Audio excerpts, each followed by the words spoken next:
Jõhvika mannavaht kohvikoorega. Noh, natukene kohvikoor jõudis juba siia ära vajuda. Aga siin on teil jõhvikad. Jõhvikas säilib vee sees, sügavkülmas, igal pool.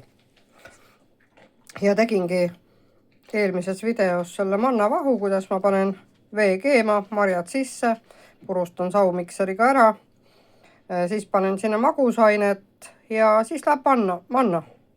Võib teha ka rukkijahuga. Rukkijahuvahtu võib teha. Aga siin on mannaga tehtud, mul rukkijahuvahtu ei ole. Rukkist ei ole kodus. Ja siia panin koorekese peale. No te ei kujuta ette, kui hea maiuspala see on. Muidugi vispeldasin ära ka veel hoolega. Et kuuma vahu jahutad külmas vees maha ja vispeldad mikseriga. Ta läheb heledamaks, ta läheb kohevamaks, ta läheb mõnusamaks ja vispeldate nii kaua kui tahate. Võib 1 minuti, võib 2 minutit vispeldada. Suurepärane.